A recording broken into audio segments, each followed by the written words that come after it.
श्री शिवाय नमस्तुभ्यम। हर हर महादेव। गुरुजी पंडित प्रदीप मिश्रा जी द्वारा कवर्धा छत्तीसगढ़ में 5 दिवसीय शिव पुराण कथा 6 नवंबर से शुरू हो गई है।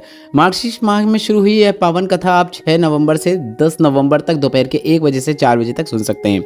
आज दूसरे दिन की शिव पुराण कथा 7 नवंबर को पूर्ण हो चुकी है। आज की कथा में गुरुजी ने 3 बिल्कुल नए उपाय, साथ ही साथ 13 उपाय पत्र और उपयोगी जानकारियाँ दी हैं। सभी जानकारी आपको इस वीडियो के माध्यम से मिलने वाली है। अगर किसी कारणवश आपने 7 नवंबर की शिव पुराण कथा को नहीं सुन पाए हैं तो संपूर्ण कथा का रास्ता तो आपको इस 8 मिनट के वीडियो में मिलने वाला है, इसलिए वीडियो अंत तक देखें ताकि कोई भी उपयोगी जानकारी आपसे ना छूटे। बढ़ते हैं आज की कथा की पहली विशेष जानकारी की ओर। कथा शुरू होते ही गुरुजी ने कहा, किसी देवालय में कुछ दान करने का, किसी गौशाला में कुछ दान करने का, या फिर भूमि दान करने का, वस्त्र दान करने का, अन्न दान करने का, स्वर्ण दान करने का, दुनिया में जितने भी प्रकार के दान होते हैं पर उन सभी प्रकार के दानों में से सर्वोत्तम दान है जल का दान। बढ़ते हैं आज की कथा की दूसरी विशेष जानकारी की ओर। गुरुजी ने कहा, अच्छी बुद्धि, अच्छा व्यवहार, अच्छा व्यापार, अच्छी चित्तवृत्ति, अच्छा परिवार बिना शिव की कृपा के आपको प्राप्त हो ही नहीं सकता है। अगर आपको ये सभी चीज़ें प्राप्त हुई हैं तो आपको यह समझ लेना है कि आप पर शिव की कृपा है।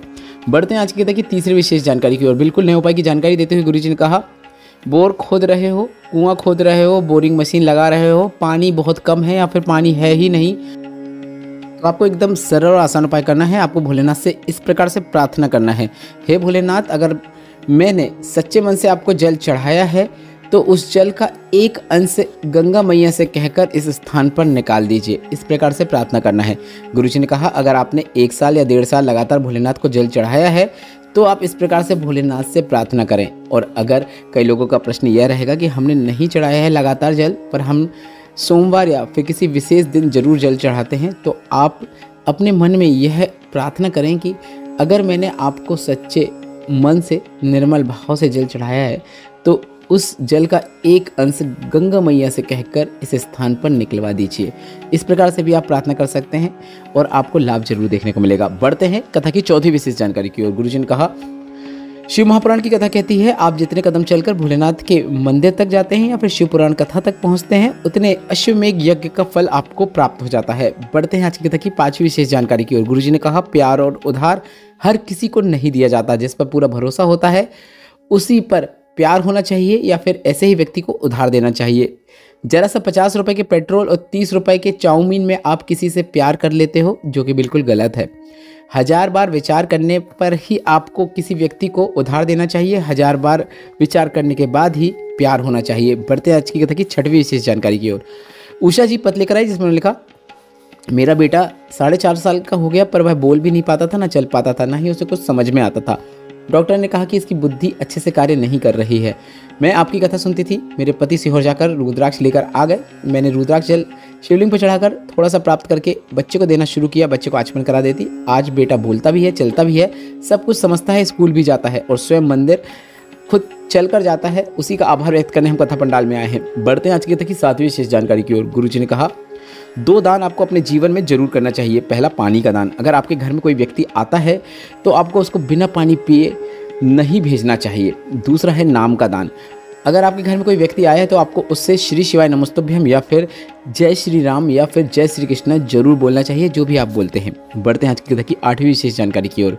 श्वेता ठाकुर जी पत्र लेकर आई जिसमें लिखा, मेरे भाई ने 14 साल से घर की बरकत संभाली है पर भाई का व्यापार में उसे बरकत आना बंद हो गई। उसका व्यापार आगे ही नहीं बढ़ रहा था। आपकी कथा सुनना हमने शुरू किया, पंडाल में बैठकर कथा सुनी, आपकी लिखे उपायों की पुस्तक हमने खरीद ली और जितने भी उपाय बताए थे, हमें जितने उपायों की आवश्यकता थी वे उपाय किए। भाई ने मंदिर जाना शुरू किया और मंदिर में वह जाकर श्री शिवाय नमस्तुभ्यम लिखता। ऐसा देखकर लोगों ने कहा, शायद यह पागल हो गया है, जहाँ देखो वहाँ श्री शिवाय नमस्तुभ्यम लिखता रहता है। भाई बहुत अधिक कर्जे में डूबा हुआ था पर बाबा की कृपा से आज भाई का काम बहुत अच्छा चलने लगा है। उसका शोरूम भी डल गया है। बाबा ने उसका हाथ पकड़ लिया है। उसी का आभार व्यक्त करने हम कथा पंडाल में आए हैं। बढ़ते हैं आज की कथा की 9वीं विशेष जानकारी की ओर। बहुरा देवगन जी पत्र लेकर आई जिसमें लिखा, मेरे पति के गले से आवाज़ निकलना बंद हो गई। डॉक्टर को दिखाया तो डॉक्टर ने कैंसर बता दिया। डॉक्टर ने कहा कि आवाज़ नहीं आएगी। हमने MP के बैतूल में उन्हें दिखाया पर कोई लाभ नहीं हुआ। कोई रास्ता नज़र नहीं आ रहा था तो कुबरेश्वर धाम सीहोर गए और वहाँ का रुद्राक्ष लेकर आ गए। बाबा से प्रार्थना भी करी कि आपको ही संभालना है। इसके बाद जयंती स्टेडियम में कथा थी, वह कथा भी हमने पंडाल में बैठकर सुनी। रोज शिव पर चढ़े हुए जल का, रुद्राक्ष वाले जल का आचमन उन्हें कराना शुरू किया। बीमारी पूरी तरीके से ठीक हो चुकी है, उनकी आवाज़ भी ठीक हो गई है। उसी का आभार व्यक्त करने हम कथा पंडाल में आए हैं। बढ़ते हैं आज की कथा की 10वीं विशेष जानकारी की ओर। विशेष उपाय की जानकारी देते हुए गुरुजी ने कहा, अगर किसी नारी का गर्भ ठहरता ही नहीं है, फिर बार बार ठहर कर गिर जाता है, संतान सुख नहीं हो पा रहा है, तो उस नारी को नंदीश्वर महादेव का स्मरण करना चाहिए। नंदी भगवान पर, मतलब नंदी जो शिवालय में होते हैं, उन पर आपको 7 बेलपत्र अर्पित करना है। घर में चावल और मूंग को पका लेना है और उसके ऊपर एक बेलपत्र रखना है और इसे आपको नंदीश्वर महादेव का नाम स्मरण करते हुए कोई भी वृषभ, नंदी या बेल को खिला देना है। गर्भ में बच्चा आएगा, पूर्ण आएगा, स्वस्थ पैदा होगा, यह निश्चितता है। 7 बेलपत्र जो नंदी भगवान को अर्पित करेंगे, नंदी भगवान के जो सींग होते हैं उसके पीछे जो उठा हुआ भाग होता है वहाँ पे अर्पित करना है। बेलपत्र की जो डंडी होगी वह नंदी भगवान के पूंछ की ओर रहेगी।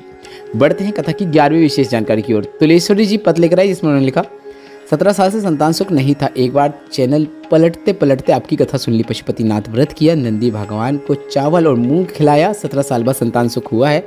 उसी का आभार व्यक्त करने कथा पंडाल में आए हैं। बढ़ते हैं आज की कथा की 12वीं विशेष जानकारी है। गंगाराम जी पत्र लेकर आए, जिसमें लिखा, मेरे दोनों हाथ नहीं हैं, बेटियों की शादी करना था, कुछ भी नहीं था, हाथ भी नहीं थे, फिर भी जल चढ़ाने मंदिर जाता था। केवल दूध बेचता हूँ, पर बाबा ने मेरी दोनों बेटियों की बड़ी ठाठ से शादी करवा दी है। उसी का आभार व्यक्त करने कथा पंडाल में आए हैं। बढ़ते हैं आज की कथा की 13वीं और अंतिम जानकारी की ओर। गुरुजी ने कहा, अगर आपको जीवन में लगे बहुत कष्ट है, जीवन में बहुत तकलीफ चल रही है, तो आपको एक विशेष और नया उपाय करना है। आपको अपने उल्टे हाथ में एक बेलपत्र रखना है और उसके ऊपर आपको अपना सीधा हाथ रख देना है। नंदीश्वर महादेव का नाम स्मरण करना है और 7 बार श्री शिवाय नमस्तुभ्यम मंत्र का स्मरण करना है। इसके बाद नंदी भगवान के ऊपर आपको उस बेलपत्र को अर्पित करना है। अर्पित करते समय आप बेलपत्र को अपने सीधे हाथ में ले लें। बेलपत्र को नंदी भगवान के ऊपर इस प्रकार अर्पित करें कि बेलपत्र की पत्ती नंदी भगवान के मुख की ओर हो, मतलब बेलपत्र की डंडी नंदी भगवान की पूंछ की ओर हो। बेलपत्र नंदी भगवान के ऊपर सींग के पीछे जो उठा हुआ भाग होता है वहाँ पर अर्पित करना है। यह उपाय करते समय आपको नंदीश्वर महादेव का नाम स्मरण करना है। कितना ही दुख क्यों ना हो, शिव हाथ पकड़ लेते हैं और आपके दुख कटना शुरू हो जाते हैं।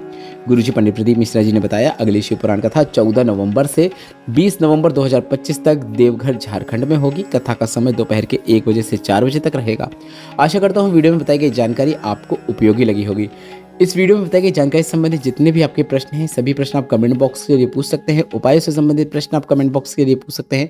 हम आपके सभी प्रश्नों का उत्तर जरूर देंगे। और अगर अभी तक आपने हमें व्हाट्सएप में फॉलो नहीं किया है तो व्हाट्सएप चैनल की लिंक मैंने कमेंट बॉक्स में पिन कर दी है, जिसमें टच करके आप हमें व्हाट्सएप में फॉलो कर सकते हैं, जिसमें रोजाना की तिथियों की जानकारी के साथ साथ कुछ ऐसी जानकारियाँ जो हम आपको यूट्यूब के माध्यम से भी नहीं पहुँचा पाते हैं वह वहाँ आपको मिल जाती है। व्हाट्सएप में फॉलो जरूर करें, अपनी सेवा का एक और अवसर हमें जरूर प्रदान करें।